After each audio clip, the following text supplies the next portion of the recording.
Hello दोस्तों, कैसे हैं आप लोग। उम्मीद करते हैं सभी अच्छे होंगे। आज हम लोग बिहार का जो सेशन चल रहा है उसमें अगला जो टॉपिक है बिहार का वन्य जीव के बारे में डिटेल से पढ़ेंगे। इससे पिछले क्लास में हम लोग बिहार की मिट्टी के बारे में डिटेल से पढ़ा था और उसके साथ एमसीक्यू को भी लगाया था। ये पीडीएफ जो है मैं ऑलरेडी आप सभी को दोपहर के समय ही आप सभी के ग्रुप में मैंने प्रोवाइड करा दिया था, जहाँ से मैं बोला था कि इसको आप लोग पढ़ लेंगे ताकि इस समय इसका रिविज़न जब कराया जाए और इसका एमसीक्यू लगाया जाए तो आप बेहतर तरीक़ा से इसको आप समझ सके। ठीक है, तो शुरू करते हैं इस टॉपिक को। लास्ट में ऑफलाइन क्लास से संबंधित आप लोगों को सूचना देना है और हम लोग ग्रुप में क्या क्या कैसे हो रहा है, क्या चीज़ें आप लोग का, बहुत सारे लोगों का क्वेश्चन आया, उस क्वेश्चन से रिलेटेड सी जो बातें की जाएगी। यहाँ पर देखेंगे टॉपिक को शुरू करेंगे वन्य जीव के बारे में। ठीक है, अब सबसे पहले लिखा हुआ कि बिहार में मानसूनी प्रदेश है। बिहार क्या है? मानसूनी प्रदेश है। इसका मतलब यहाँ पर बारिश ठीक ठाक होता है। या मुख्य रूप से मानसूनी पर्णपाती वन पाए जाते हैं। पर्णपाती मतलब होता है पतझड़ वन पाए जाते हैं। दो तरह के यहाँ पर वनों को बांटा गया, एक तो आर्द्र पर्णपाती वन, दूसरा शुष्क पर्णपाती वन। पर्णपाती मतलब सिंपल समझिए कि पतझड़ वन है। दो तरह से वन है, एक तो आर्द्र यानी कि जहाँ बारिश ज़्यादा होती होगी वहाँ पर आर्द्र पर्णपाती वन है, दूसरा जहाँ पर बारिश कम होती होगी वहाँ पर शुष्क पर्णपाती वन है। ठीक है, अब आर्द्र पर्णपाती वन जो है वो कहाँ पर होते हैं? जहाँ बारिश ज़्यादा होगी। कैसे? जैसे कि यहाँ पर देखेंगे लिखा हुआ 120 सेंटीमीटर से अधिक बारिश हो रहा है। ठीक है, यानी 120 सेंटीमीटर से ज़्यादा जहाँ बारिश हो रहा है उन क्षेत्रों को बोला जाएगा आर्द्र पर्णपाती वन। वो क्षेत्र कौन सा है? किशनगंज है, पश्चिमी चंपारण है, वाल्मीकि नगर जो वन है, ये सब क्षेत्र उसके अंतर्गत आता है। नेपाल से जो सीमावर्ती वाला क्षेत्र है। ठीक है, अब इस वनों में साल, सेमल, जामुन, सागवान आदि के वृक्ष मिलते हैं। ये जामुन जो है, ये क्वेश्चन जो है आने की संभावना बन सकती है और आया हुआ भी है।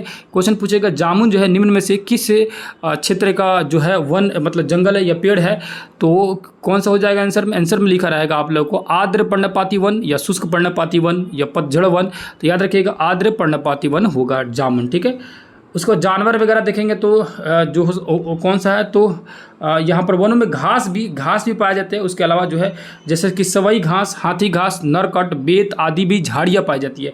तो झाड़ियों का दिया हुआ है और घासों का दिया हुआ है। जैसे छोटे छोटे झाड़ियाँ होती है, छोटे छोटे पौधे होते हैं, उनके बारे में दिया हुआ है। ठीक है, और यहाँ पर आएंगे शुष्क पर्णपाती वन देखेंगे, शुष्क पर्णपाती वन। तो ये जो वन जो है 120 सेंटीमीटर से जहाँ बारिश कम होती है वहाँ पर ये वन पाए जाते हैं, शुष्क पतझड़ वन है ना, शुष्क पतझड़ या पर्णपाती वन। ये है कैमूर की पहाड़ी, मुंगेर, जमुई, बांका वाले क्षेत्रों में पाया जाता है। कैमूर में जो कि बिहार के दक्षिण भाग वाला क्षेत्र हो गया, जो पठारी क्षेत्र वाला हो गया। यहाँ पर आएंगे तो लिखा हुआ बिहार के वन्य जीव अभयारण्य के बारे में। बिहार में एक राष्ट्रीय उद्यान है, 12 वन्य जीव अभयारण्य, यानी एक राष्ट्रीय उद्यान है और 12 क्या है? वन्य जीव अभयारण्य। याद रखिएगा, राष्ट्रीय उद्यान एक है और 12 वन्य जीव अभयारण्य। पहला नंबर लिखा है कि वाल्मीकि नगर राष्ट्रीय उद्यान है। कहाँ है ये? पश्चिमी चंपारण में। यह एकमात्र राष्ट्रीय उद्यान है और यह इसमें बिहार के सबसे घने वन पाए जाते हैं। क्या पाए जाते हैं? बिहार के सबसे घने वन किसमें पाए जाते हैं? ये वाल्मीकि नगर के, वाल्मीकि नगर जो राष्ट्रीय उद्यान है उसमें पाए जाते हैं। उसके अलावा बाकी जो 12 जो है अभयारण्य है, जैसे कि भीम बांध अभयारण्य मुंगेर में, गौतम बुद्ध जो है, गौतम बुद्ध अभयारण्य जो है ये गया में, कांवर झील जो है ये बेगूसराय में। ठीक है, उसका जितना भी ये किलोमीटर लिखा हुआ ये सब चीज़ को भी याद रखिएगा। याद जैसे देखेंगे भीम बांध वाला जो है ये 6 से 81 किलोमीटर फैला हुआ है। तेंदुआ, भालू, सुअर, मगरमच्छ के लिए प्रसिद्ध है। गौतम बुद्ध जो है ये तो गया में है, 259 किलोमीटर क्षेत्र में फैला हुआ है। कांवर झील वन्य जीव अभयारण्य जो है ये बेगूसराय में है, 63 वर्ग किलोमीटर में फैला हुआ है। साइबेरियन पक्षी के कारण ये फेमस है। रामसर सूची में शामिल किया गया बिहार के एकमात्र आर्द्र भूमि क्षेत्र है, यानी बिहार के एकमात्र आर्द्र भूमि क्षेत्र है जिसको रामसर स्थल घोषित किया गया है ना। उसके बाद देखेंगे कैमूर वन्य जीव अभयारण्य रोहतास में 1784 वर्ग किलोमीटर में फैला हुआ है। बिहार का सबसे बड़ा वन्य जीव अभयारण्य। क्वेश्चन पूछेगा बिहार का सबसे बड़ा वन्य जीव अभयारण्य कैमूर है। ठीक है, कैमूर अभयारण्य है जो कि रोहतास में है। अगला नकटी डैम वन्य जीव अभयारण्य जमुई में है, 3.5 किलोमीटर वर्ग क्षेत्र में फैला हुआ, लगभग 3.33 में। पंत जीव अभयारण्य नालंदा में है, राजगीर में है। उदयपुर वन्य जीव अभयारण्य पश्चिमी चंपारण में है, पश्चिमी चंपारण जिला में।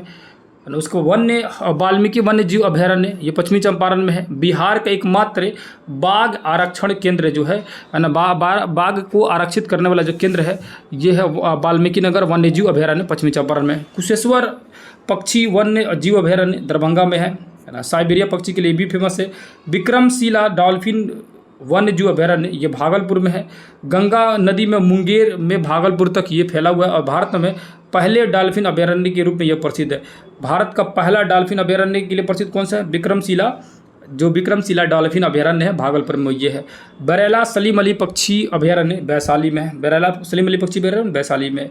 अब वन रिपोर्ट 2021 के हिसाब से देखेंगे, वन रिपोर्ट जो 2021 में, क्योंकि यही लेटेस्ट रिपोर्ट भी है, तो भारतीय वन संरक्षण रिपोर्ट द्वारा ये वन रिपोर्ट जारी किया जाता है। सन 1987 में सर्वप्रथम 1987 में इसको प्रकाशित किया गया। 2021 का ये 17वां रिपोर्ट है। वन भारत में वन आरक्षण के हिसाब से देखेंगे तो बिहार में न 7380.79 वर्ग किलोमीटर फैला हुआ है, जो कुल क्षेत्रफल का 7.84% है। ये क्वेश्चन पूछा हुआ था कि भौगोलिक क्षेत्रफल कितना परसेंटेज है, तो 7.84। अगला उसके बाद आएंगे तो वृद्धि कितना हुआ है पिछले हिसाब से, 2019 के रिपोर्ट के हिसाब से वृद्धि हुआ है 1.03% वृद्धि हुआ है। बिहार में वन आवरण और वन आरक्षण में देखेंगे तो वन आवरण में देखेंगे तो 7300 है। उसके बाद से वृक्षारोपण में 2341 है। कुल 7922 है, यानी कि कुल मिला देंगे तो 10.32% है। ज़िले में देखेंगे सबसे ज़्यादा किस ज़िले में है, तो सबसे ज़्यादा अगर देखा जाएगा तो हो जाएगा आपका सबसे अधिक कैमूर में वन का क्षेत्रफल, सबसे कम शेखपुरा में, उसके बाद पश्चिमी सबसे अधिक किस में भैया, तो कैमूर में, पश्चिमी चंपारण, उसके बाद रोहतास, सबसे कम शेखपुरा, अरवल और जहानाबाद में। ज़िले के आवरण के हिसाब से देखेंगे, प्रतिशत के हिसाब से देखेंगे तो कैमूर, जमुई, नवादा, प्रतिशत में भी कैमूर आगे है और क्षेत्रफल में भी कैमूर आगे है। ठीक है, याद रखिएगा। अगला आते हैं यहाँ पर। अब यहाँ पर देखेंगे तो वृद्धि के हिसाब से देखेंगे तो कहाँ पर वृद्धि ज़्यादा हो रहा है, तो बांका, जमुई, गया में या वृद्धि बहुत तेज़ी से हो रहा है और नुकसान ज़्यादा हो रहा है कैमूर में। हालांकि कैमूर क्षेत्रफल और प्रतिशत के मामले में आगे है, लेकिन वृद्धि के मामले में ये पीछे है। ठीक है, वृद्धि यहाँ पर नहीं हो रहा है। अगला यहाँ देखेंगे वाल्मीकि टाइगर रिजर्व 796 वर्ग किलोमीटर में ये वन है। कुल टाइगर रिजर्व का 85.71% है। बिहार में वृक्ष आवरण जो है ये 2341 किलोमीटर पर वृक्ष आवरण है, जो लगभग 2.48 किलो जो प्रतिशत के हिसाब से माना जा सकता है। उसके बाद आगे आएंगे, यहाँ पर देखेंगे अति सघन वन, मध्यम वन और खुले वन, 3 तरह के वन होते हैं। अति सघन मतलब कि 70% से ज़्यादा वह घना हो, और मध्यम मतलब कि 70 से 40 के बीच में हो, और खुला वन यानी कि 10 से 40 के बीच में, मतलब बहुत कम पेड़ पौधे पाए जा रहे हो। इस तरह के हिसाब से देखेंगे तो ये 4% है, ये 44% है, ये 51% है, यानी अति सघन वन सबसे कम है, खुले वन सबसे ज़्यादा है। उसके बाद आएंगे तो यहाँ देखेंगे बहुत घने वन जो है, यानी अति सघन वन जो है पश्चिमी चंपारण देखने को मिलते हैं, मध्यम सघन वन भी पश्चिमी चंपारण में, खुले वन जो है वो कैमूर साइड में वगैरह में देखने के लिए मिलते हैं। उसके बाद क्षेत्रफल के हिसाब से भी देखेंगे तो अति सघन वन जो है 333 किलोमीटर में फैला हुआ है, खुले वन 3250 वर्ग किलोमीटर में, और मतलब मध्यम खुले वन जो है, और सबसे ज़्यादा पूरी तरह से खुले वन 3696 किलोमीटर है। उसके बाद यहाँ पर आएंगे तो वृद्धि के हिसाब से देखेंगे तो बांका है नुकसान वगैरह में। अच्छा, यही चीज़ें दोबारा आ चुकी है। ठीक है, वही पेज सेम टू सेम दोबारा आ गया। यहाँ पर आइए, अन्य देखेंगे तो अन्य महत्वपूर्ण तथ्य में क्या है, तो संजय गांधी जैविक उद्यान जो है पटना में 153 एकड़ में फैला हुआ है। यहाँ ये उद्यान गेंडा प्रजनन के लिए एशिया का सबसे बड़ा केंद्र है। गेंडा प्रजनन में क्या है, एशिया का सबसे बड़ा केंद्र है। बहुत इंपॉर्टेंट है, याद रखिएगा। गेंडा का सबसे बड़ा प्रजनन केंद्र कौन सा है, एशिया का सबसे बड़ा प्रजनन केंद्र ये है संजय गांधी जैविक उद्यान, जो कि पटना में है, 153 एकड़ में फैला हुआ है। उसके बाद जनवरी 2021 में बिहार के पहले राजकीय पक्षी उत्सव कलरव का आयोजन, अब यहाँ पर राजकीय पक्षी उत्सव क्या है, तो कलरव है। आयोजन जो है जमुई के नागी नकटी पक्षी अभयारण्य में किया गया। राजगीर में जू सफारी की स्थापना की गई है। बिहार में डॉल्फिन रिसर्च सेंटर पटना में स्थित है। डॉल्फिन दिवस 5 अक्टूबर को मनाया जाता है। बाघ गणना रिपोर्ट 2018 के अनुसार बाघों की संख्या 31 है। अब बिहार में आपदा वगैरह देखेंगे, बिहार में आपदा क्या हाल है। तो बिहार एक के मैदानी राज्य है। यहाँ पर मुख्य आपदा जो है वो बाढ़ के कारण होती है। सूखा, भूकंप, चक्रवात, लू जैसी आपदाएं बहुत कम होती है, लेकिन बाढ़ सबसे ज़्यादा आता है। बाढ़ से 38 जिलों में से 28 जिले प्रभावित रहती है। 28 जिलों में 15 तो अत्यधिक बाढ़ से प्रभावित रहती है और 13 कम प्रभावित रहती है। उसके बाद देखेंगे बाढ़ का अत्यधिक प्रभाव जो है उत्तर बिहार में आता है, क्योंकि यहाँ पर हिमालयन नदियाँ है। बाढ़ग्रस्त क्षेत्र भारत के कुल क्षेत्रफल का 16.5% है। अत्यधिक बाढ़ वाला जो क्षेत्र है ये सब उत्तर बिहार का क्षेत्र है। पूर्वी चंपारण से लेकर मुजफ्फरपुर, वैशाली, सीतामढ़ी, शिवहर, दरभंगा, मधुबनी, समस्तीपुर, सहरसा, सुपौल, मधेपुरा, खगड़िया, बेगूसराय, बाकी सभी जगह। कम बाढ़ वाला पश्चिमी चंपारण जिला है, सारण है, सिवान है, गोपालगंज है। ठीक है, अब बिहार में जल का प्रबंधन का बहुत ज़्यादा अभाव है, बहुत ज़्यादा अभाव है। मतलब पानी कहीं फैल जाता है, बाढ़ कहीं लग जाता है, तटबंधों का टूट जाना यानी बांध टूट जाता है, जल इधर उधर फैल जाता है। सूखा भी एक यहाँ पर बहुत बड़ा रीजन है। दक्षिण बिहार की तरफ जाएंगे तो सूखा, बिहार में लगभग 20% भाग जो है सूखा रह जाता है। जैसे दक्षिण बिहार वाला औरंगाबाद, गया, नवादा, रोहतास, कैमूर। अगला देखेंगे भूकंप के हिसाब देखेंगे तो बिहार में हिमालय के समीप होने के कारण भूकंप की भी संभावना यहाँ बनी रहती है। बिहार जो है ना, अगर भूकंप का जोन देखेंगे जो 5 जोन में बटा हुआ है, उसमें से 3 जोन जो है वो बिहार उसके अंतर्गत आता है। जोन 5, जोन 4 और जोन 3 के अंतर्गत आता है। 5वां जोन जो है वो किशनगंज, सहरसा, सुपौल, मधेपुरा, अररिया, सीतामढ़ी, दरभंगा, मधुबनी यानी कि हिमालय से जो सटे हुए जोन है। चौथा जोन के अंतर्गत आता है पूर्वी चंपारण, पश्चिमी चंपारण, सारण वगैरह क्षेत्र आते हैं। पटना याद रखिएगा कि किस जोन के अंतर्गत आता है, तो जोन 4 के अंतर्गत आता है। यहाँ पर मध्यम प्रबलता यानी कम यहाँ पर प्रभाव पड़ता है इसका। जोन 3 में सबसे कम पड़ेगा जो कि दक्षिण बिहार साइड वाला है। जोन 3 यहाँ पर पावर जो है भूकंप का बहुत कम पड़ता है। सबसे ज़्यादा पावर पड़ता है किसमें, जोन 5 में, याद रखिएगा। चक्रवात देखेंगे तो बिहार में तटीय क्षेत्र तो नहीं है, बिहार का कोई भी समुद्र से तट नहीं है।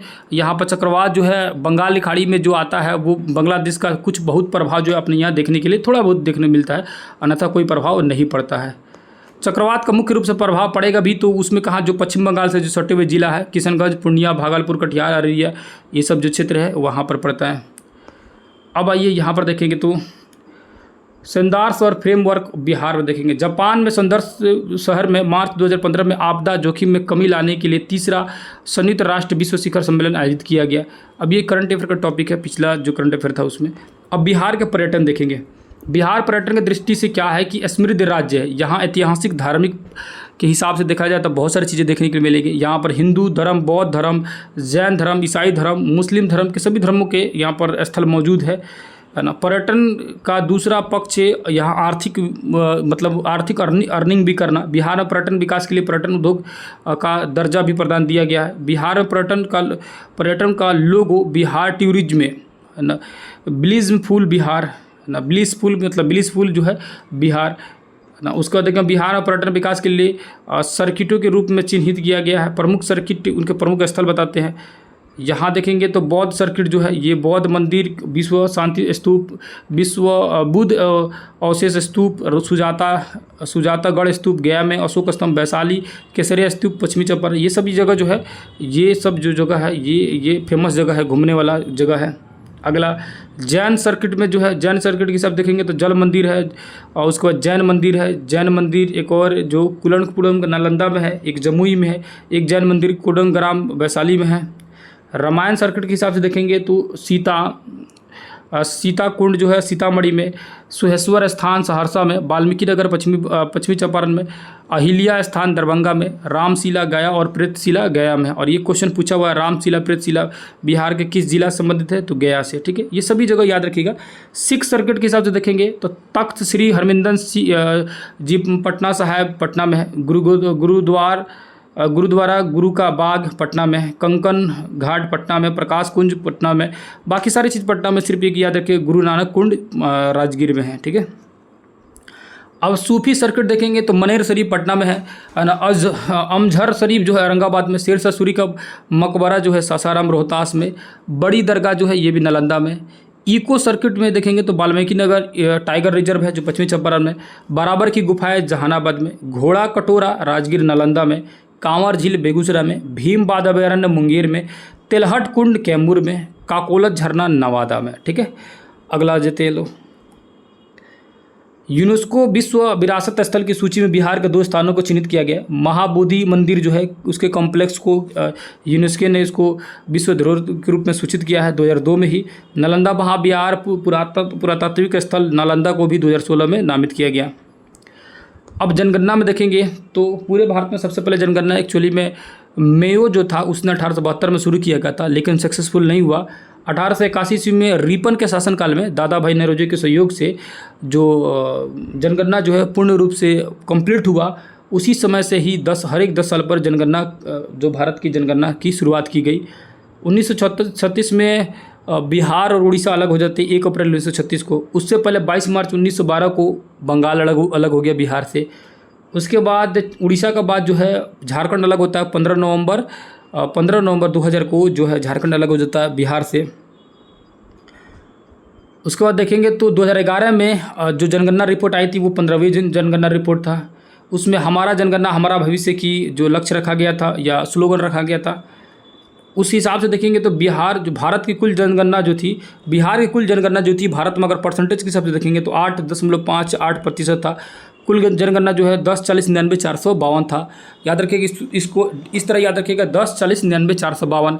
बिहार की जनसंख्या कितनी थी भैया? तो 10, 40, 99, 452 जो कि 8.5% हो गया भारत के। अब कुल जनगणना के हिसाब से देखेंगे तो भारत में तीसरे नंबर पर आता है उत्तर प्रदेश, महाराष्ट्र, और तीसरे नंबर पर बिहार आता है। अब यहाँ पूरा रिपोर्ट दिया गया कि कौन सा रिपोर्ट क्या है। तो कुल जनसंख्या में देखेंगे तो पुरुष 52% है, महिलाएं जो है ना, महिलाएं कम है, पुरुष 52% हो जाएंगे, है ना। 52% क्या है भैया? तो पुरुष है। 2011 का रिपोर्ट बता रहा है बिहार का, और भारत का बता रहा है कि भैया भारत में जो है पुरुषों की संख्या 51% है। यहाँ दोनों देखिए, दोनों कंपेयर कर दिया है, उससे फ़ायदा होगा कि सामने सामने दिख जाएगा। महिलाओं जो है 47% है, जबकि भारत में महिलाओं की संख्या 48% है। ग्रामीण जनसंख्या जो है यहाँ 9.23 करोड़ लोग ग्रामीण है, और 83 करोड़ जो है भारत में लोग ग्रामीण क्षेत्र में रहते हैं। ग्रामीण जनसंख्या के हिसाब से देखेंगे तो 88% यहाँ पर ग्रामीण है, जबकि 68% ग्रामीण जो है भारत में है। शहरी जनसंख्या में देखेंगे तो मात्र 1.18 करोड़ है, जबकि वहाँ पर 37 करोड़ शहरी है।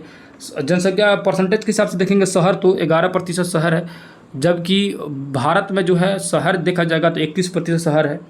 दशकीय वृद्धि में बहुत शहरीकरण में बहुत धीरे शहरीकरण हो रहा है, जबकि भारत जो है बहुत तेज़ी से शहरीकरण की तरफ बढ़ रहा है। बिहार शहरीकरण में उतना नहीं बढ़ रहा है। वृद्धि देखेंगे जनसंख्या में तो 25% वृद्धि है, जबकि पूरे भारत में 17% वृद्धि है। लिंग अनुपात में 918 जो आता है बिहार आता है, और 943 जो है भारत आता है लिंग अनुपात में। बच्चों के लिंग अनुपात में देखेंगे 0 से 6 वर्ष वाले में तो 935 है लिंग अनुपात में, और 919 जो है ये पूरे भारत में लिंग अनुपात में। घनत्व तो पूरे भारत में सबसे अधिक है 11 से 6, जबकि पूरे भारत का घनत्व जो है 382 है। 0 से 14 वर्ष के बच्चों की आयु जो है 40%, जबकि पूरे भारत में 30% है। 15 से 59 वर्ष की आयु वाले 53% लोग हैं, जबकि पूरे भारत में 60% है। आ गया जी। यहाँ देखेंगे साक्षरता दर के हिसाब से देखेंगे तो 61% लोग जो है पढ़े लिखे हैं, 73% जबकि भारत में पढ़े लिखे लोग हैं।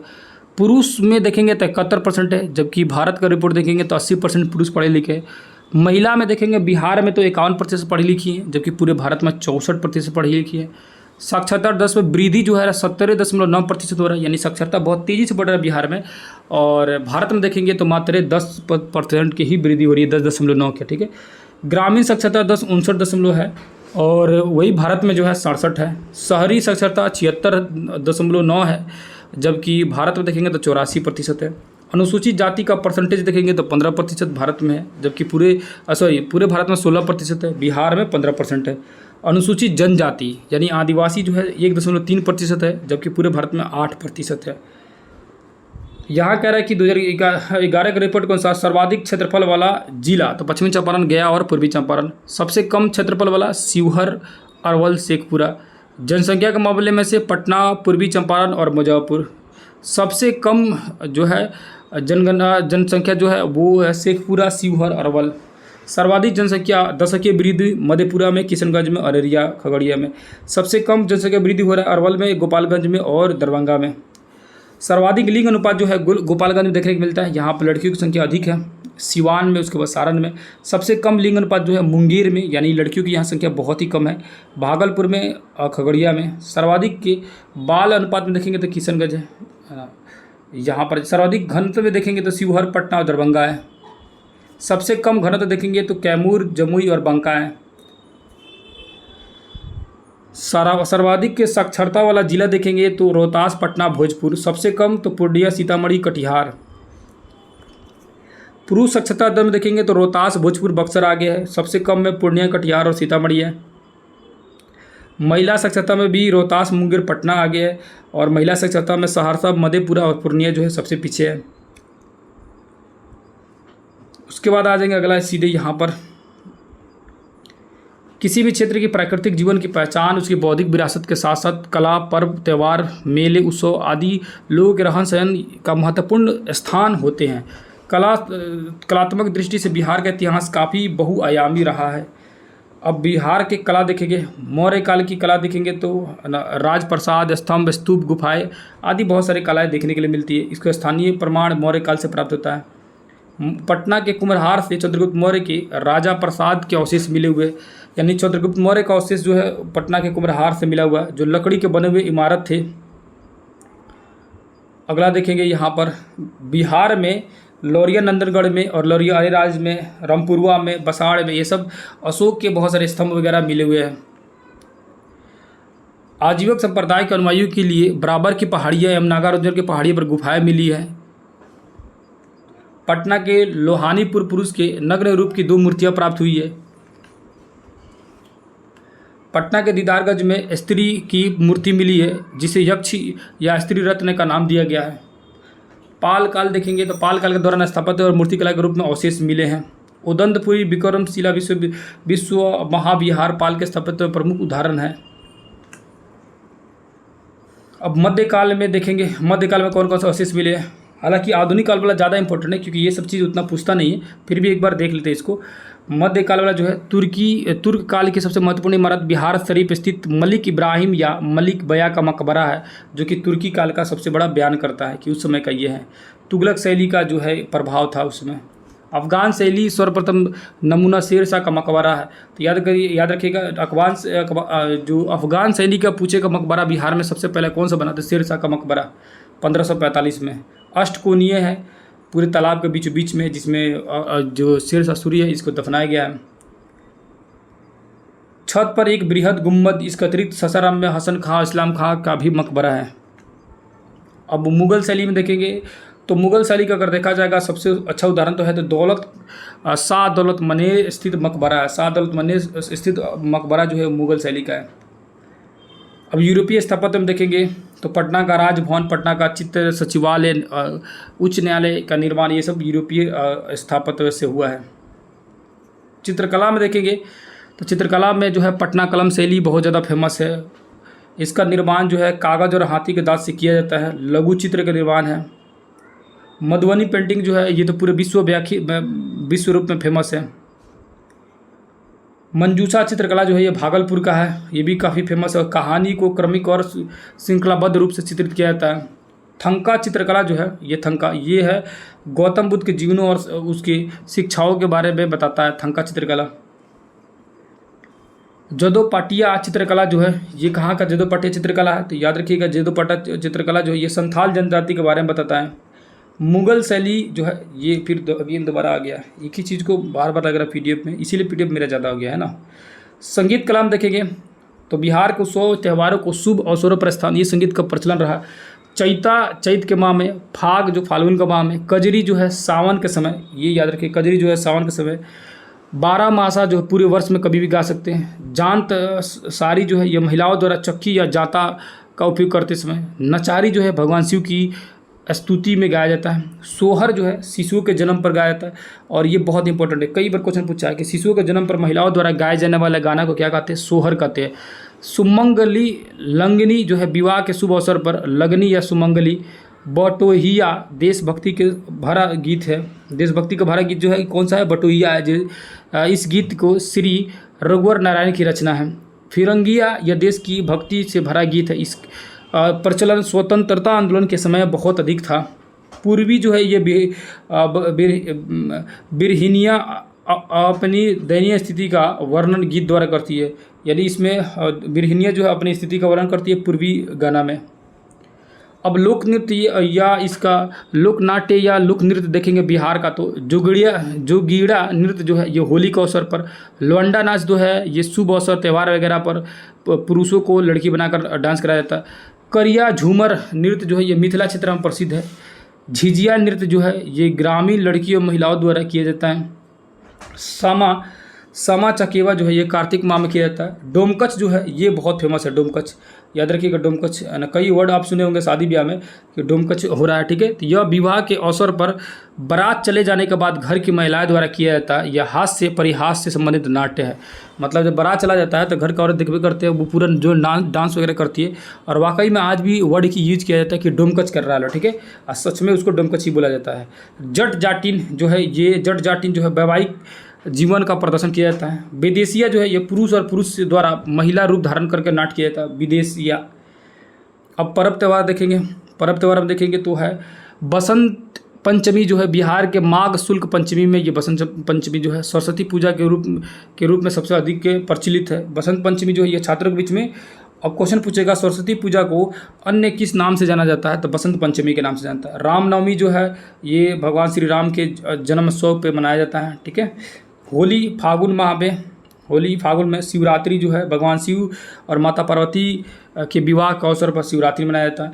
रक्षाबंधन तो सावन मास के पूर्णिमा में, श्रावण मास के पूर्णिमा में यह त्यौहार जो है मनाया जाता है। भाई बहन की कलाई पर राखी बांध के, भाई की कलाई पर मतलब राखी बांध के ये पर्व मनाया जाता है। तीज जो है ये सुहागन महिलाओं अपने पति की लंबी उम्र के लिए करती हैं, तीज। जन्माष्टमी जो है भगवान श्री कृष्ण के जन्म अवसर पर जन्माष्टमी मनाया जाता है। विजयदशमी जो है ये अश्विन माह की 10वीं तिथि को बुराई पर अच्छाई की जीत के लिए रावण का पुतला दहन किया जाता है विजयदशमी के दिन। दीपावली जो है अयोध्या पे लौटने के उपलक्ष्य में, जो श्री राम भगवान जो है अयोध्या से जब लौटे थे, जब लौटे थे रावण को वध करके अयोध्या जब लौटे थे, तब उस समय दीपावली का त्यौहार मतलब दिए जलाए गए थे, वही दीपावली का त्यौहार मनाया जाता है। गोवर्धन पूजा जो है ये दीपावली के अगले दिन यह त्यौहार मनाया जाता है। इस दिन घर में गाय बैल आदि पशुओं की पूजा की जाती है। छठ पूजा बिहार का सबसे बड़ा पूजा है, याद रखिएगा सबसे बड़ा पर्व बिहार का छठ पर्व है। यह जो है उगते और डूबते सूरज को भी इसमें जो जल चढ़ाया जाता है। गुरु गोविंद सिंह जयंती जो है सिखों के 10वें गुरु गोविंद सिंह का जन्म स्थल जो है बिहार ही है। शोभा यात्रा निकाला जाता है गुरु गोविंद सिंह के जन्मस्थल में। महावीर जयंती जो है 24वें तीर्थंकर महावीर स्वामी का भी जन्म बिहार में ही हुआ, है ना। इस अवसर पर चैत माह में ये मनाया जाता है। बुद्ध जयंती बैसाख पूर्णिमा को भगवान बुद्ध के जन्म के अवसर पर बुद्ध जयंती मनाया जाता है। अब मेला वगैरह देखेंगे, लास्ट जो पेज बच गई है, उसके बाद MCQ अब करेंगे हम लोग। मेला देखेंगे तो हरिहर क्षेत्र मेला जो है एशिया का सबसे बड़ा पशु मेला है, जो कि सोनपुर के नाम से आप लोग फेमस है। तो याद रखिएगा हरिहर क्षेत्र मेला जो है, जो अक्सर लोग सोनपुर के मेला के नाम से जानते हैं, जो एशिया का सबसे बड़ा पशु मेला है, ठीक है। कार्तिक पूर्णिमा मेला है जो ये भी सोनपुर के गंगा नदी किनारे पर लगाया जाता है। वैशाली का मेला जो है महावीर की जन्मस्थली पर लगाया जाता है। जानकी मेला सीतामढ़ी में सीता माता की जन्मस्थली पर चैत मास में ये मेला लगाया जाता है। सौराठ मेला जो है मिथिलांचल में लगाया जाता है, मधुबनी के साइड में। पितृपक्ष मेला जो है ये सितंबर अक्टूबर के माह में आयोजित किया जाता है, और ये हिंदू धर्म के लोग अपने पूर्वजों को मोक्ष के लिए फागु नदी के पर पिंडदान करते हैं। मंडार मेला देखेंगे तो यह बांका जिले के मंडार पहाड़ी वाले क्षेत्र पर अवसर पर लगाया था, और ये मंदार मेला में बहुत सारे लोग मन्नत मांगने वगैरह जाते हैं। मलमास मेला राजगीर के मलमास माह में लाखों भक्त गर्म पानी के झरने में स्नान करने जाते हैं। फाइनली ये हुआ टॉपिक कंप्लीट, और ये थोड़ा सा आप लोगों को फास्ट मोड पे इसलिए पढ़ाई क्योंकि ये मैं पहले ही आप लोग को PDF प्रोवाइड करा दिया था। जिन बच्चे अभी तक हमारे व्हाट्सएप ग्रुप से नहीं जुड़े होंगे, हमारे व्हाट्सएप नंबर जो है 9905550148, यहाँ पर आप मैसेज कर सकते हैं कि हमको ग्रुप में ज्वाइन करना है, वहाँ से मैं उसको ऐड कर दूंगा, ताकि किसी भी तरह का इन्फॉर्मेशन वगैरह हो तो चीज़ें आपको मालूम चलते रहे। तो अब आते हैं MCQ की तरफ, ठीक है।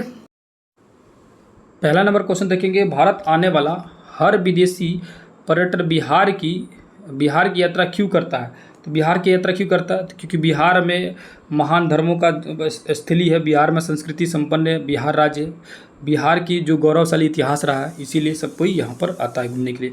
दूसरा क्वेश्चन है, बिहार सरकार के पर्यटन विभाग ने राज्य में कितने पर्यटन परिपथों की पहचान की है। तो लगभग 7 पर्यटन परिपथों की पहचान की है। कौन सी सूफी परिपथ के अंतर्गत नहीं है। तो सूफी परिपथ के अंतर्गत देखेंगे तो बासो गुंड जो है ये नहीं है, बाकी ये जितने भी शरीफ लिख रहा है, यानी मनेर शरीफ, बिहार शरीफ, फुलवारी शरीफ, ये सब सूफी संत के जो अंतर्गत आते हैं, परिपथ के अंतर्गत। 4 नंबर क्वेश्चन लिखा है, मंदार किस पर्यटन परिपथ के अंतर्गत आता है। तो मंदार जो है ये जैन परिपथ के अंतर्गत आता है। बोध गया, राजगीर, नालंदा, वैशाली, लौरिया, विक्रमशिला आदि किस पर्यटन परिपथ के अंतर्गत आता है। तो ये आता है बौद्ध परिपथ के अंतर्गत आता है। अगला क्वेश्चन है, महर्षि का उग्रदाता मंदिर किस पर्यटन परिपथ के अंतर्गत आता है। तो ये आता है शक्ति परिपथ के अंतर्गत आता है। अगला क्वेश्चन, सिख परिपथ के अंतर्गत नहीं है। तो सिख परिपथ के अंतर्गत जो है ये मोतिहारी जो है सिख परिपथ के लिए फेमस नहीं है। अगला क्वेश्चन है, वाल्मीकि नगर, सीतामढ़ी, भोजपुर, जमुई, दरभंगा आदि किस पर्यटन परिपथ के अंतर्गत आता है। तो ये आता है रामनगर परिपथ के अंतर्गत आता है। बोध गया स्थित महाबोधि मंदिर का निर्माण निर्माण जो है किस काल में किया गया था? तो किस काल में किया गया था? गुप्त काल में किया गया था ये महाबोधि मंदिर का निर्माण। महाबोधि मंदिर को किस स्थान में विश्व धरोहर स्मारक की सूची में शामिल किया गया? तो याद रखिएगा कब शामिल किया, मतलब किसने शामिल किया? तो यूनेस्को ने शामिल किया था इसको। अगला क्वेश्चन 11 नंबर क्वेश्चन देखेंगे तो लिखा हुआ है मगधपुर, बिम्बसारपुरी, गिरिब्रज आदि बिहार के किस प्राचीन नगरों के मतलब नाम थे? नाथ नहीं, नाम थे। तो किस नगरों के नाम थे? तो राजगीर के नाम था। अगला क्वेश्चन है मगध सम्राट बिम्बिसार राजगीर किस स्थान पर जाकर गौतम बुद्ध का दर्शन किया था? दर्शन किए थे किस जाकर जगह पर? याद रखिएगा वो जगह जो है लठीवन उद्यान है, ठीक है, लठीवन उद्यान है, ठीक है। 13 नंबर क्वेश्चन जो है बौद्ध धर्म की पहली संगति किस सम्राट के शासनकाल में हुई थी? तो वो हुआ था अजातशत्रु के शासनकाल में पहला बौद्ध संगति हुआ था, ठीक है, जापान में, और वो हुआ था राजगीर में हुआ था। और 14 नंबर क्वेश्चन जो है जापान सरकार द्वारा राजगीर के किस पहाड़ी पर विश्व शांति स्तूप का निर्माण करवाया गया? तो करवाया गया तो यह रत्नगिरी पहाड़ी में जो है वो राजगीर में वहाँ पे कराया गया।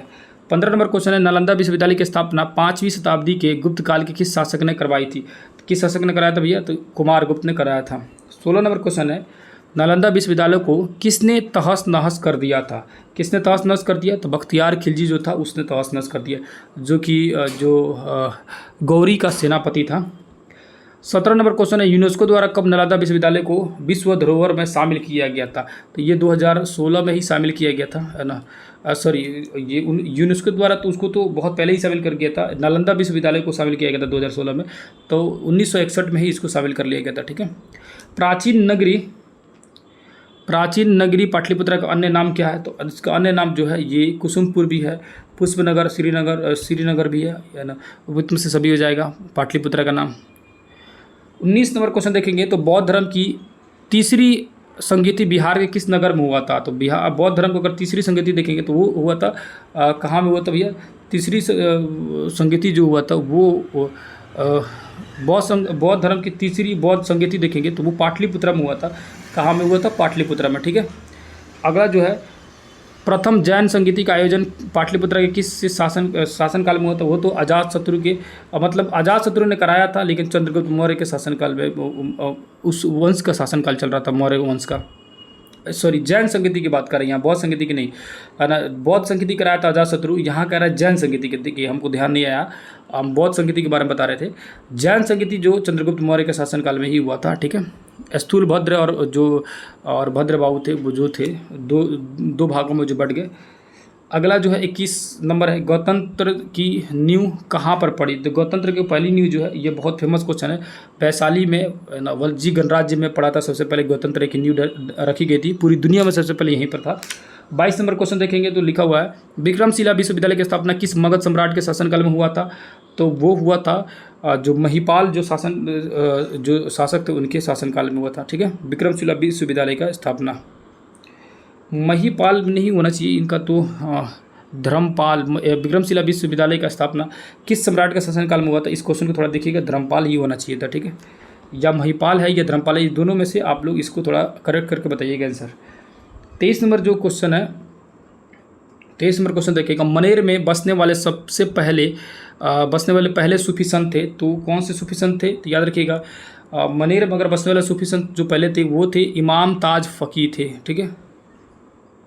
अगला 24 नंबर क्वेश्चन जो है वो है बिहार शरीफ का प्राचीन नाम क्या था? तो बिहार शरीफ का अगर प्राचीन नाम देखेंगे तो वो है उदंतपुर। बिहार शरीफ का प्राचीन नाम उदंतपुर है।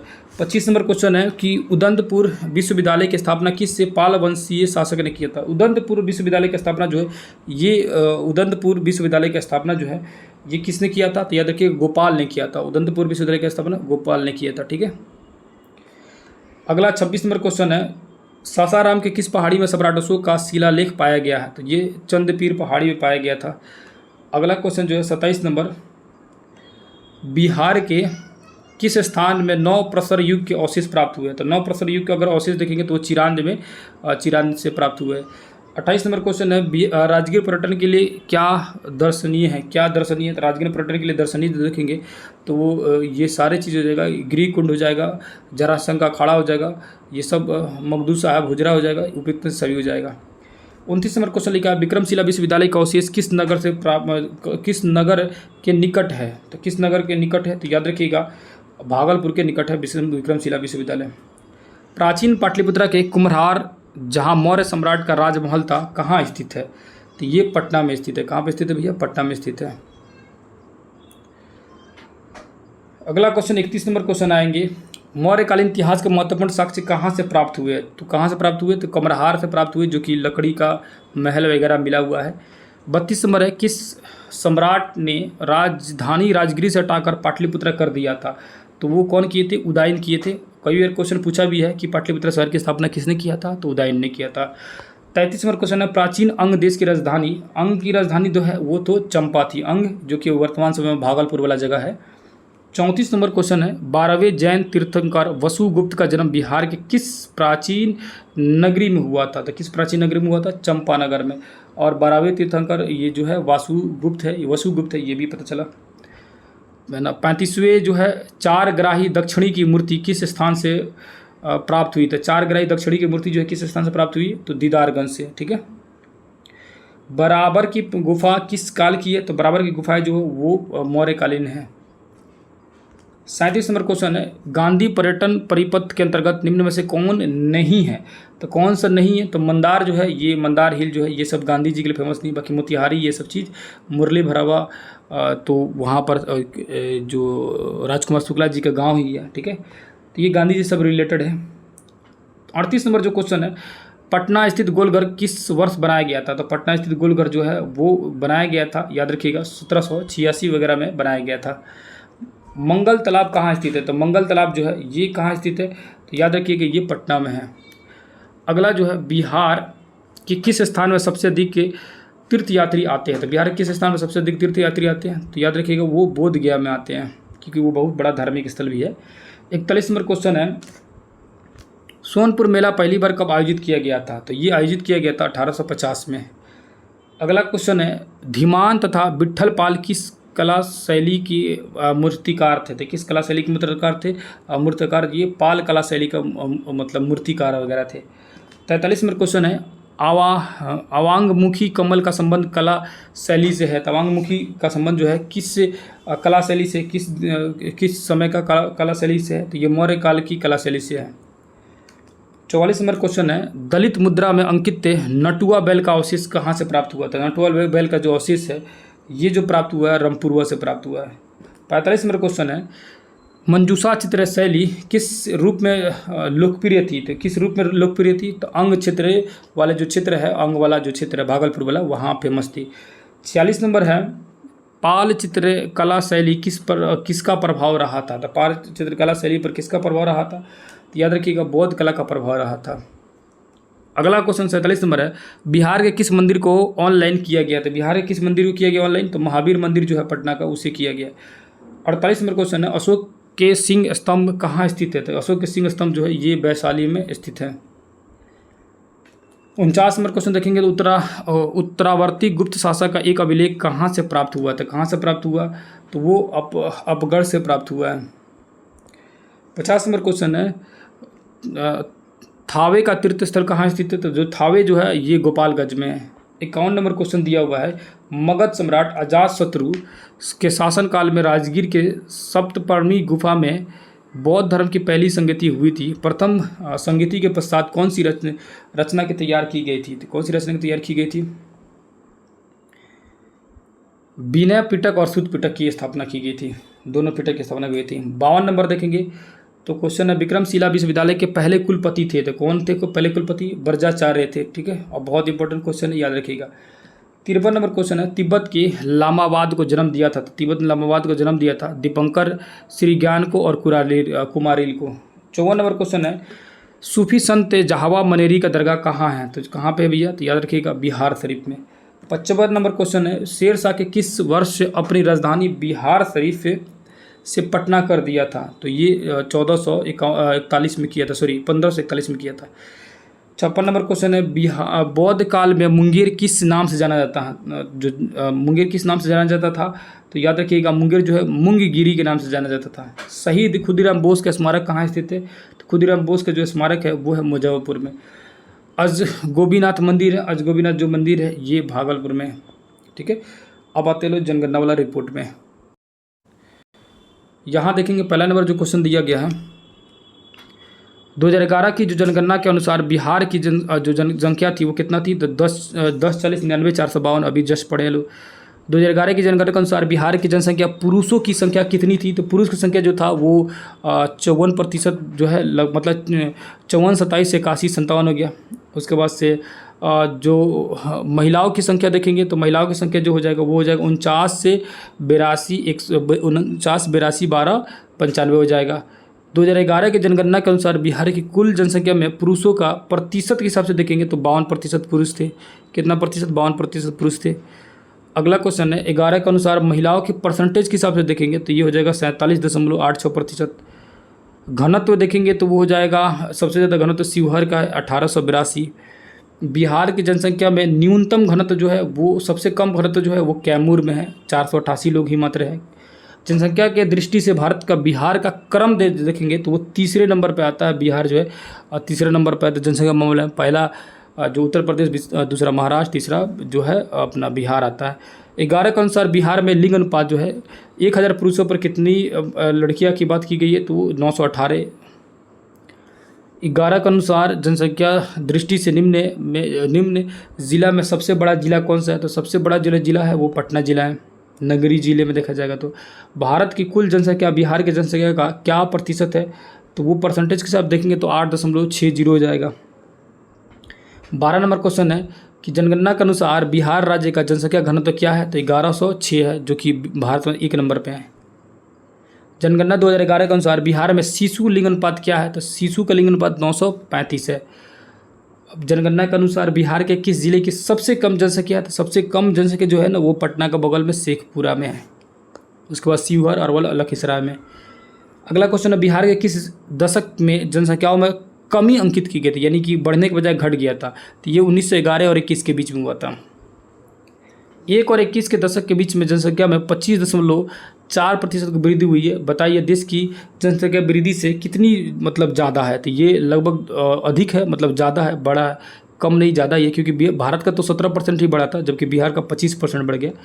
11 का जनगणना के अनुसार बिहार का लिंग अनुपात भारत की तुलना में कितना मतलब कम है या ज़्यादा है, तो लिंग अनुपात अगर देखेंगे बिहार का तो कम है। ठीक है, क्योंकि बिहार का 918 है और भारत का 934 या 32 था। ठीक है, 18 नंबर देखेंगे तो 11 के जनगणना के अनुसार जो जनगणना घनत्व की दृष्टि से बिहार भारत के राज्यों में कौन सा स्थान है, तो प्रथम स्थान पे घनत्व के मामले में।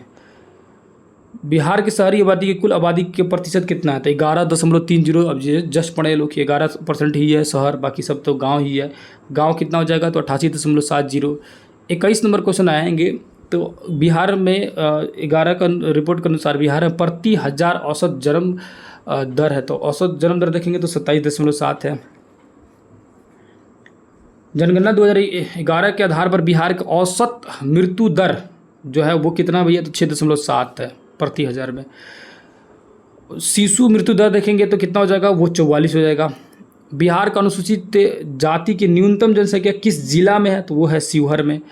अगला क्वेश्चन है 2011 के जनगणना के अनुसार निम्नलिखित में से बिहार के कौन सा समूह जनसंख्या घनत्व का सही क्रम बताता है, तो सही क्रम जो है वो है दरभंगा का बाद सारण का बाद Siwan, Samastipur, option number D. 2011 के आंकड़ों के अनुसार बिहार का अनुसूचित जाति की सर्वाधिक संख्या किस जिले में है, तो अनुसूचित जाति की सर्वाधिक संख्या जो है वो गया में है। उसके बाद नवादा, औरंगाबाद, कैमूर में। बिहार जनगणना रिपोर्ट के आंकड़े के अनुसार बिहार में न्यूनतम अनुसूचित जाति की संख्या मतलब सबसे कम कहाँ है, तो किशनगंज में। जनगणना रिपोर्ट के अनुसार बिहार की ग्रामीण जो जनसंख्या है वो है जो है 92 है। ठीक है, यानी 9,23,41,436 हो जाएगा। अगला है कि 2011 की जनगणना के अनुसार बिहार में पुरुषों की संख्या कितनी है, तो पुरुष की संख्या जो हो जाएगा वो 48,073,850 हो जाएगा। वो अभी जस्ट उसको देखें। 31 नंबर क्वेश्चन देखेंगे ना, ये पुरुष महिलाओं की संख्या तो देख ही लिए। 2011 की जनगणना के अनुसार बिहार की शहरी जनसंख्या जो है वो कितना है, तो शहरी जनसंख्या जो है वो है अभी वर्तमान में है जो 11,75,80,16 है। शहरी पुरुषों की संख्या जो है, एक सेकंड, अगले क्वेश्चन में आते हैं 33 नंबर क्वेश्चन में। तो सन 2011 की जनसंख्या के अनुसार बिहार की शहरी महिलाओं की संख्या जो है वो 55-53-707 है, 709 है। 34 नंबर क्वेश्चन है कि बिहार में अनुसूचित जाति की संख्या जो है वो कितनी है, तो 16-56-73-25 है। अगला क्वेश्चन है 2011 की जनगणना के अनुसार बिहार में अनुसूचित जाति की संख्या जो है वो कितनी हो जाएगी, तो अनुसूचित जाति की संख्या जो है 13-36-573 हो जाएगा। 2011 की जनगणना के अनुसार बिहार की कुल जनसंख्या अनुसूचित जाति यानी SC कितना है, तो परसेंटेज के हिसाब से देखेंगे तो वो है 15.9%, और अनुसूचित जनजाति यानी कि ST का देखेंगे परसेंटेज तो 1.3% मात्र है। 38 नंबर क्वेश्चन है कि सर्वाधिक जनसंख्या वाले नगर बिहार की राजधानी पटना का स्थान कौन सा है, तो पटना का स्थान अगर देखा जाएगा तो वो है 18वां स्थान जो है, जहाँ पर 10 लाख से अधिक आबादी वाला जो है शहर है। 39 नंबर क्वेश्चन है कि जनगणना के अनुसार भारत में 20 मेगा शहर में पटना आता है, उसकी आबादी कितनी है, तो पटना के जो आबादी जो है वो 20,46,652 हो जाएगा। दशकीय जनसंख्या वृद्धि देखेंगे तो वो 25.42% है। 41 नंबर क्वेश्चन है कि जनगणना 2011 के आधार पर बिहार में वार्षिक जनसंख्या वृद्धि जो दर है, यानी कि वार्षिक जो है वो कितना बढ़ रहा है, तो 2.54। अगला क्वेश्चन 42 नंबर है, जनगणना 2011 की तुलना में 2001 की तुलना में 11 की जनगणना के आधार पर हम कह सकते हैं कि बिहार की जनसंख्या वृद्धि दर क्या है, कम हो रही है कि बढ़ रही है, तो अभी कम हो रही है क्योंकि इससे पहले ज़्यादा था। ठीक है, अगला क्वेश्चन है, बिहार जनगणना 2011 के अनुसार बिहार के जिले का घटते क्रम के जनसंख्या घनत्व का सही क्रम बताइए, तो घटते क्रम के हिसाब से पटना, उसके बाद आ जाएगा दरभंगा के बाद वैशाली, और उसके बाद सारण आ जाएगा, पटना, दरभंगा, सारण, वैशाली। अगला क्वेश्चन है, जनगणना 2011 के अनुसार बिहार का सबसे कम जनसंख्या वाला घनत्व किस जिले का है, तो सबसे कम जनसंख्या वाला जो घनत्व है वो किस जिले का है, तो याद रखिएगा सबसे कम घनत्व वाला देखा जाएगा तो उसके हिसाब से देखा जाए तो 2001 की जनगणना की रिपोर्ट के हिसाब से कैमूर था, जमुई था, बांका था, पश्चिमी चंपारण था। ठीक है, अगला 45 नंबर क्वेश्चन लिखा हुआ है कि जनगणना 2011 के अनुसार बिहार का सर्वाधिक लिंग अनुपात वाला जिला कौन सा है, तो सबसे अधिक लिंग अनुपात वाला गोपालगंज है, जहाँ 10 से 21 लड़कियाँ हैं 1000 पुरुषों पर। 46 नंबर है, 2011 के अनुसार न्यूनतम लिंग अनुपात जो है वो है कहाँ पर, तो मुंगेर में। 47 नंबर है, 2011 की रिपोर्ट के अनुसार बिहार में सबसे कम लिंग अनुपात वाला जिला का सही क्रम देखेंगे, यानी सबसे कम तो मुंगेर में, उसके बाद भागलपुर, खगड़िया, शिवहर, पटना में। अगला है, जनगणना 2011 का अनुसार बिहार का सर्वाधिक लिंग अनुपात वाले जिले का सही क्रम क्या है, तो सही क्रम जो है वो गोपालगंज, सिवान, सारण और किशनगंज है। 49 नंबर है, 2011 की रिपोर्ट के अनुसार बिहार के उस जिला का नाम बताइए जो सर्वाधिक दशकीय जनसंख्या वृद्धि हुई है, तो जब सबसे ज़्यादा बड़ा है मधेपुरा में। अगला है जो है जनसंख्या 2011 के आधार पर बिहार के उस जिला का नाम बताइए जहां न्यूनतम दशकीय जनसंख्या की वृद्धि हुई, यानी सबसे कम वृद्धि जो हुई है वो हुई है नालंदा में, न्यूनतम वृद्धि जो हुई है, और 2001 के नालंदा में हुआ है न्यूनतम वृद्धि, लेकिन यहाँ तो ऑप्शन में दिया है गोपालगंज में। ठीक है, न्यूनतम दशकीय वृद्धि जो है वो गोपालगंज में हुई है। ठीक है, और 2001 में नालंदा में हुआ था, लेकिन 2011 में गोपालगंज में। ठीक है, ये आखिरी पेज है, इसको कंप्लीट करते लो। जनगणना 2011 के अनुसार बिहार के जिले में घटते क्रम में दशकीय जनसंख्या वृद्धि का सही क्रम बताते हैं लोग, तो घटते क्रम देखा जाएगा तो मधेपुरा हो जाएगा, किशनगंज, खगड़िया और अररिया हो जाएगा। अगला है, जनसंख्या 2011 के अनुसार बिहार के जिले के बढ़ते क्रम के हिसाब से देखेंगे जो न्यूनतम दशकीय जनसंख्या वृद्धि का बढ़ते क्रम, तो वो हो जाएगा गोपालगंज, दरभंगा, अरवल, मुंगेर हो जाएगा। 53 नंबर क्वेश्चन है, जनगणना 2011 के आधार पर बिहार के अनुसूचित जाति की किस जिले में सर्वाधिक जनसंख्या प्रतिशत है, तो वो हो जाएगा पश्चिमी चंपारण में। 54 नंबर क्वेश्चन है, जनगणना 2011 के आधार पर बिहार के सबसे अधिक जनसंख्या वाले जिले का सही क्रम, सबसे अधिक जनसंख्या जो है पटना में है, उसके बाद हो जाएगा पटना के बाद आ जाएगा पूर्वी चंपारण, मुजफ्फरपुर और मधुबनी। अब लास्ट जो क्वेश्चन है आप सभी का, जनगणना 2011 के अनुसार भारत में सर्वाधिक लिंग अनुपात में बिहार का जो स्थान है, बिहार का स्थान क्या हुई है, तो 2011 के अनुसार देखेंगे तो लिंग अनुपात में भारत का जो स्थान है वो 25वां है, ठीक है। सॉरी, बिहार का मतलब स्थान जो है लिंग अनुपात के हिसाब से 25वां नंबर है, ठीक है। इस तरह हो गया हम लोग का, ये हो गया फाइनल, ठीक है। उम्मीद कर रहा हूँ कि ये टॉपिक जो है आप लोग को समझ आया होगा और MCQ जो है वो क्लियर रूप से आपको समझ आया होगा। अगले टॉपिक में हम लोग आया जाएगा और बहुत सारे लोगों का जो है ये इंतज़ार कर रहे हैं कि इतिहास, भूगोल, साइंस, मैथ, ये सारी चीज़ें जो है कब शुरू किया जाएगा। देखिए, करंट अफेयर भी पढ़ना ज़रूरी है। करंट अफेयर को मैं 3 बार उसको पढ़ाऊंगा, आप सभी को मैं पहले ही उसका प्लानिंग बता दिया हूँ। यही कारण है कि करंट अफेयर लेकर आ रहा हूँ। और दूसरा कारण क्या है कि वन लाइनर मैं कई बार बोल चुका हूँ कि मैं उसको तैयार करा रहा हूँ और वो आज इसी वजह से आप आज जो है पूरी दिन काफ़ी समय उसमें लगा है। 3-4 घंटे से ज़्यादा मैं रोक के रखा ऑफलाइन क्लास में बच्चों को और जानबूझ को मैंने उसको आप लोग के लिए तैयार कराया कि आप लोग और उनको दोनों को फ़ायदा हो सके। तो इसी वजह से कल संडे है, कल भी पूरे दिन जो है मैं उन लोग को तैयार कराऊंगा, है ना। हालांकि आप लोगों को टास्क तो मिल चुका है कल शाम में जो है हम लोग लगभग 800 से ज़्यादा जो MCQ है उसको लेके आ रहे हैं आने वाले हेलो, जो कि पूरे साल भर का जो करंट अफेयर है उसका PDF मैं ऑलरेडी आप लोग को ग्रुप में प्रोवाइड करा दिया हूं। जो नहीं लिए होंगे, जो व्हाट्सएप ग्रुप बताया उस ग्रुप से आके ज्वाइन कर लेंगे। अगेन दोबारा मैं आज रात में उसमें अपलोड कर दूंगा वो PDF, है ना, लेट नाइट तक अपलोड कर दूंगा ताकि जो कल पूरी दिन आप उसको पढ़ लीजिएगा और कल उसका शाम में जो है आप लोग MCQ सीरीज चलेगा। क्योंकि देखिए, करंट अफेयर जो कॉमन है सबके लिए तो ज़रूरी है ना, और उसको 3 बार पढ़ना है तो वो चीज़ें कभी ना कभी तो करना ही था। आप लोगों को मेन बेचैनी क्या है कि बहुत सारे लोगों का आर्ट्स वाला जो सब्जेक्ट है ना थोड़ी कमज़ोर है, जैसे ज्योग्राफी, हिस्ट्री, पॉलिटिकल साइंस से किन लोगों का साइंस कमज़ोर है। तो सब अपनी अपनी इच्छा अनुसार अपना अपना बात रखते हैं, तो वो ठीक है, वो आपकी अपनी समस्या बताते हैं कि हमें ये सब्जेक्ट प्रॉब्लम उसको करा दीजिए। तो सब सब्जेक्ट तो लेकर चलना ही है, किसी न किसी दिन तो सब सब्जेक्ट को पढ़ाऊँगा ही और उसको जैसे भी पढ़ाऊँ लेकिन बहुत जल्द ही कंप्लीट कर दूंगा। और जो पढ़ाऊँगा देर आएगा लेकिन बेहतर आएगा, देर आएगा दुरुस्त आएगा, इतनी तो कंफर्म है। उसको भले ही एक दिन लेट होगा लेकिन बेहतर तरीके से लाया जाएगा। मैं हड़बड़ तड़बड़ मैं नहीं लाना चाहता हूँ कि चीज़ों को, क्योंकि मैं कई बार पढ़ाया हूँ, ऐसा थोड़ी है कि नहीं पढ़ाया, पूरी कंप्लीट चीज़ें पढ़ा चुका हूँ। बहुत से लोग बोल रहे हैं कि टॉपिक सर नहीं पढ़ा रहे हैं। टॉपिक मैं बताइए आप लोग को चैप्टर वाइज पढ़ाया हूँ, मैराथन क्लास कराया हूँ। अब थोड़ा उसको बेहतर तरीक़ा से प्रेजेंट किया जाए ताकि जो है ये अंतिम समय में दिमाग में पूरी तरह से लोड रहे। जैसे कि वो चीज़ें मैं रिवीजन आप लोग के लिए मैं दे दे रहा हूँ कि क्योंकि पढ़ा चुका हूँ थ्योरी चीज़ें, तो रिवीजन कर लीजिए। रिवीजन के बाद मैं उसको वन लाइनर फॉर्म में जब लाऊंगा तो सेम चीज़ें हैं, वो किताब को वन लाइनर में मैं कन्वर्ट करा रहा हूँ और एक एक चैप्टर से 50-50, 60-60 जितना मैक्सिमम वन लाइनर बन रहा है उतना बनाने की कोशिश कर रहा हूँ। कुछ भी पॉइंट नहीं छोड़ रहा हूँ। ये बातें मैं कितना दिन सब लोगों को समझा रहा हूँ। बस दिक्कत क्या है कि, है ना, कि वो चीज़ें एक बैग मशीन थोड़ी है कि एक बैग बन जाएगा और भले 1-2 दिन लेट होगा लेकिन इतना कन्फर्म है, आप लोग भरोसा रखिए।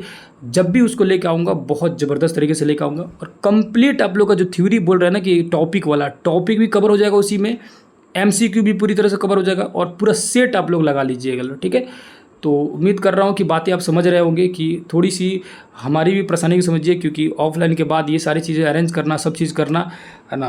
आप लोग से मैं जुड़ा हुआ हूँ, आप लोग के हर तरह से मदद करने की कोशिश कर रहा हूँ, है ना। बस आप लोग की दुआ बनी रहेगी, है ना, कृपा आप लोग का बना रहेगा हम पे, तो ये शरीर स्वस्थ रहेगा तो बिल्कुल हर चीज़ टाइम पर आते रहेगा। थोड़ा सा समय दीजिए, घबराइए नहीं। आप मान के चलिए कि मैं लेट कर रहा हूँ तो ऐसा थोड़ी है कि आपके पास काम नहीं है, आपके पास से, है ना, कि टास्क नहीं है। टास्क तो आपके पास है ही, उस चीज़ों को रिवीजन करते रहना, बेजोड़ रिवीजन करते रहना। आप पूरी चीज़ों को पढ़ते रहिए। थ्योरी कह रहा पढ़ाने के लिए तो मैं ज्योग्राफी टोटल पढ़ा चुका हूँ, हिस्ट्री टोटल पढ़ा चुका हूँ, साइंस, मैथ और ये चीज़ें जो है इस चीज़ों का मैं टॉपिक वाइज ही कराऊंगा। इसको तो डिटेल में तो पढ़ाया नहीं जा सकता, समय भी नहीं है और डिटेल में पढ़ा भी नहीं सकता हूँ, है ना। इसका तो मैं टॉपिक ही कराऊंगा और टॉपिक में बताते रहा हूँ। जैसे कि करंट अफेयर लाया उसी तरह मैथ आएगा किसी दिन, उसी तरह साइंस भी आएगा किसी दिन, उसी तरह कर करके आते रहेगा, है ना। तो घबराना नहीं है। ज्योग्राफी, हिस्ट्री में पढ़ा चुका हूँ, उसको आप रिवीजन करते रहे। जिनका भी है वो, जिनका मेन में भी है वो भी करते रहे, जिनका 8 नंबर में वो भी करते हैं। आप प्रीवियस क्लासों को देखते रहे, वहाँ से उसको कंप्लीट पढ़ते रहे या खुद से बुक को पढ़ रहे, जैसे भी है, मतलब रिवीजन करते रहिए। मैं जब भी उसको लेके आऊँगा, है ना, कोशिश कर रहा हूँ कि मंडे को, क्योंकि कल तो आप लोग का मैं आप लोग का ये स्पीडी वाला जो है करंट अफेयर या एडिटोरियल वाला करंट अफेयर या कहीं से भी करंट अफेयर जो है उसको MCQ में जो है लेके आऊँगा, वहाँ से आप लोग को कराऊँगा। PDF मैं आप लोग को दे चुका हूँ, तो कल का तो टास्क आप लोगों को मिल चुका है, कल को आप लोगों को पता है। मंडे का जो है मैं बता दूंगा, कल मैं बता दूंगा कि मंडे को कौन सा टास्क रखा जाए। अभी कल देख लेने दीजिए कि कल जो है पूरी तरह से रेडी हो जाता है कि नहीं हो जाता है। कोई भी सब्जेक्ट रेडी हो जाएगा, थोड़ा भी बहुत रेडी होगा, 4-5 चैप्टर भी होगा तो मैं बता दूंगा कि हिस्ट्री ज्योग्राफी कौन सा सब्जेक्ट के ऊपर पढ़ा जाए या कौन से सब्जेक्ट में आगे आ जाए, तो मैं बताऊँगा। घबराने की बात नहीं है, आप कंटिन्यू रिविजन करते रहें, मैं जल्द पूरा करा दूंगा, ठीक है। उम्मीद बस इतना रखिए कि मैं पूरा करा दूंगा। आप उसको जो लास्ट तक जुड़े रहेंगे, बहुत सारी चीज़ें फ़ायदा होगा। हमारे वजह से आपका टाइम थोड़ी बर्बाद होने वाला है। ऐसा थोड़ी है कि मैं आपको बोल रहा हूँ कि आप मेरे पर पूरी तरह से ये जो है कि आश्रित रहिए, डिपेंड रहिए। ये चीज़ है कि मैं आप लोगों को बता रहा हूँ चीज़ों को। आप तो ऐसा, जिनका तो एग्ज़ाम है वो तो सीरियस रूप से तैयारी कर ही रहे हैं। ऐसा थोड़ी है कि मैं सिर्फ आप सभी से 2-3 घंटे समय लूँगा, मैक्सिमम 2 घंटे 4 घंटे उतना ही समय लूँगा। वो तो मैं टास्क जो दूंगा उतना में आप लोगों को कवर हो जाएगा, बहुत ज़्यादा समय आपका नहीं लगेगा, है ना। आप बाकी समय में आप लोग कंटिन्यू रिवीजन करते रहिए, जो चीज़ें आपको छूट रही है उसको पढ़ते रहिए, है ना। क्योंकि पूरी थ्योरी क्लास मैं करा चुका हूँ, बेहतर तरीके से पढ़ा चुका हूँ, हर चीज़ को पढ़ा चुका हूँ। अब जो है जो वन लाइनर और MCQ में बार बार बोल रहा हूँ, वो थ्योरी का मतलब एक लेवल अप हो जाएगा, है ना। उसमें तो वन लाइनर जब आएगा ना, तो मैं जब समझाऊंगा ना तो थ्योरी से बेहतर समझा दूंगा। थ्योरी में जो चीज़ें पढ़ाया हुआ ना, मतलब जो चैप्टर जो डिटेल में पढ़ाया हुआ ना, उसका लेवल अप बता दूंगा उसमें, है ना, और बहुत डिटेल में समझा दूंगा। और उसके बाद उसी वीडियो में जब MCQ लगाइएगा तो समझ जाइए कि पूरी कंप्लीट तैयारी हो जाएगी। और ऊपर वाले से प्रार्थना करते रहिएगा कि किताबों से जैसे क्वेश्चन पिछले बार हमेशा पूछते आ रहा है, TRE 1, 2, 3 में पूछते आ रहा है, 90% किताबों से क्वेश्चन आ रहा है। क्योंकि कई बार मैं एनालिसिस करके आप लोग को दिखा भी चुका हूँ, इस बार भी आए तो कुछ नहीं छूटेगा, इतनी कन्फर्म मैं गारंटी दे रहा हूँ, कुछ नहीं छूटेगा आप लोग का, ठीक है। तो यहीं पर आप लोग से इजाज़त लेते हैं, फिर किसी दूसरे क्लास में मिलेंगे। तब तक के लिए बहुत बहुत धन्यवाद। नमस्कार, अस्सलाम वालेकुम, जय हिंद, जय भारत।